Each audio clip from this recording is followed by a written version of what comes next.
Eu na faculdade, em 96, de jornalismo, no Rio de Janeiro, eu era perseguido na faculdade por não aceitar. Já naquela época, eu lia o jornal todos os dias, né? E eu era um cara muito frontal, assim, com os professores, com aqueles diretórios, né? Eu batia de frente. DCE. Tá errado isso aí. O professor dava santinho, porra, pra gente, os candidatos. Eu falava, isso aí você não pode estar fazendo. Não tem doutrinação ideológica na escola. Não Não, imagina, Eu não tô tem falando, isso aí. gente, É invenção, teoria da eu conspiração. estou falando de 95, 96.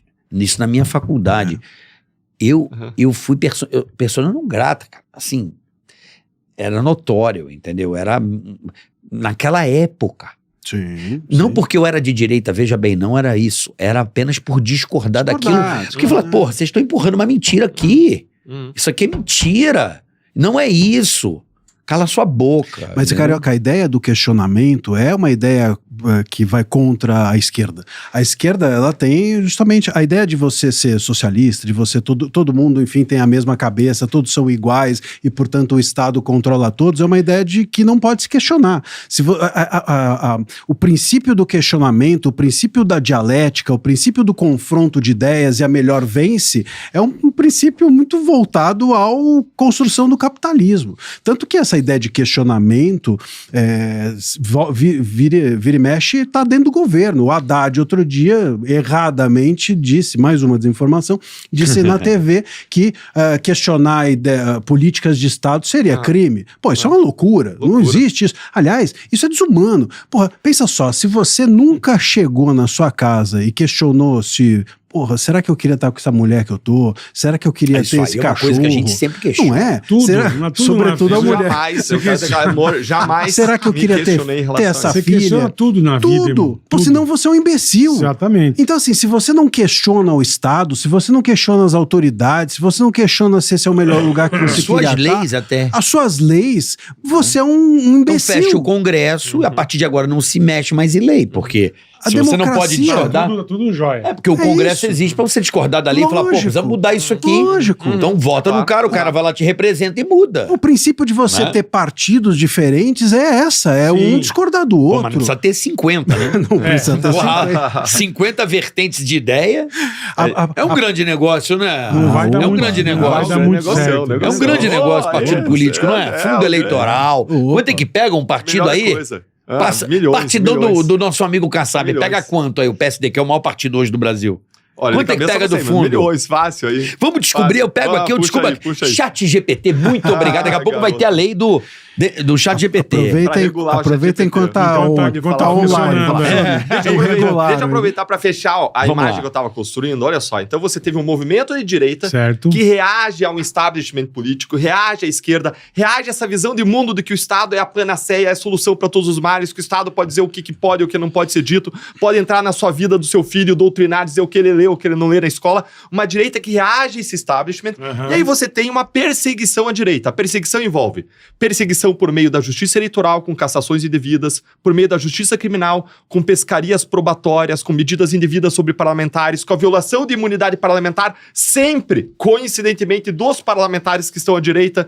Você tem a intimidação aos financiadores da direita com aquelas medidas que aconteceram contra os empresários apoiadores do Bolsonaro, empresários bolsonaristas arquivadas anos depois, mas os caras tiveram contas bloqueadas, contas e redes sociais bloqueadas, sua vida virada ao avesso, porque eles eram bolsonaristas, porque eram de direita.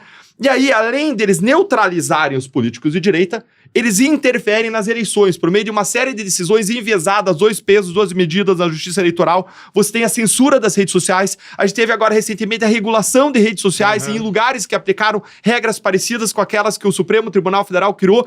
Muito conteúdo foi excluído das redes sociais e quando foi analisado por pesquisadores, entre 88% e 99% dos conteúdos eram legítimos. Eram críticas e discussões legítimas. Aí você tem ainda o controle da narrativa da imprensa pelo meio do derramamento de verbas publicitárias milionárias. Em 2 anos, a rede principal de televisão do país ganhou mais do que ganhou nos 4 anos do governo Bolsonaro.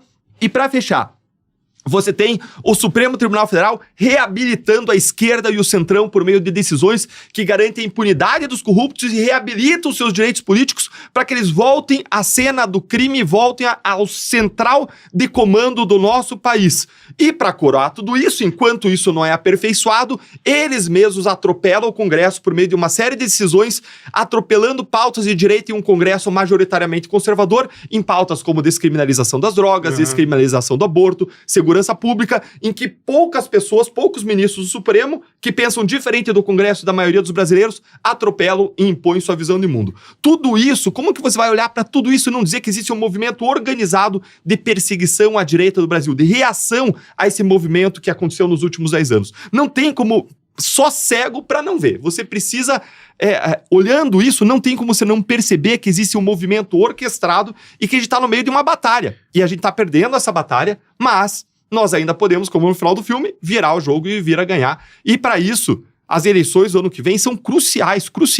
Se a gente colocar no Senado uma maioria de senadores capazes de frear os abusos... Mas eles estão cancelando um monte que já não pode ser candidato. Já tem um monte que já não pode ser mais. Então, você pode ser candidato? Isso. Eu, em tese, posso, mas o Brasil até o passado é incerto, né? Mas posso sim. Posso porque quando eu fui cassado, eu não fui declarado inelegível. E mais, o próprio tribunal que decide no Paraná a questão da elegibilidade, inelegibilidade, ele já apreciou... Não dá ideia. Deixa muda de assunto. Muda de assunto. Não é importante isso. Dar apoiada. O PT questionou a minha elegibilidade nas eleições municipais. E caiu com o juiz, e o juiz pegou aquilo e disse, não, Deltan tá sim elegível. Ou seja, estou sim elegível. Agora, no Brasil de hoje, você vê essa perseguição expressa, escancarada da direita, a gente nunca sabe o que vai acontecer, não só comigo, mas com os outros pré-candidatos da direita, quando você tem um Supremo que se preocupa com a eleição do Senado a ponto de, segundo a imprensa, o ministro Alexandre de Moraes ligar para os governadores e pedir para eles se candidatarem ao Senado ano que vem. E a gente tem uma coisa que eu acho que você está falando de jornalismo, né? Os políticos, eles entraram na mira da justiça eleitoral, sobretudo os políticos de direita, realmente, a partir dessa... Quer dizer, eu não vou nem esperar o cara se candidatar, eu vou... Antes, já vou tirando pra não dar pano pra manga. Pra não dar pano pra manga, só deixo quem eu topo. Entendi. Agora, os jornalistas entraram numa coisa pior também, né? Tudo nessa área da liberdade de expressão. Se a gente for olhar, é tudo liberdade de expressão. Inquérito das fake news, liberdade de expressão. Atos antidemocráticos, a gente está falando de atos, manifestação, milícias digital. Agora, por exemplo, o processo do golpe, a acusação que está sendo feita ao Bolsonaro e ao núcleo duro é de fazer live, tem acusação da PGR assim, eles fizeram reuniões e o Bolsonaro presidiu a reunião. Porra, mas ele era o presidente, você queria que ele fizesse o quê com a reunião? Ficasse sentado no canto? Então assim, live, postagens questionando, eles chamam os questionamentos que o Bolsonaro fez a urnas e etc. Ele foi condenado, ele se tornou elegível porque ele falou com os... Porque ele falou com os embaixadores lá. Isso. Exatamente. E olha, disseram que ele impactou, a acusação foi essa, que ele se tornou elegível porque ele impactou as eleições de que ele perdeu. Eu nunca vi uma pessoa impactar uma eleição que ele perde. Perdeu. Porra, se você juntar aí no relatório lá dele, do caso, tá lá que as postagens dele somadas, no Facebook, não sei o que, dava 1 milhão. Porra, 173 milhões de eleitores. Nem faz sentido, né? Porque ele estava dizendo que, questionando as urnas e questionando para os apoiadores dele. Se isso é um estímulo para o cara não ir votar. E não pro cara ir votar. Então ele tava, na verdade, e daí, não pode questionar a urna? Qual o problema de questionar a urna? Qual o problema de questionar as coisas de novo? Pode questionar o que você quiser. Porra, cara. Qual é o problema? Assim, então, a democracia é um bonequinho que a gente coloca na estante ou é um troço que a gente vai fazendo? O mais interessante... Democracia brasileira. É isso aí.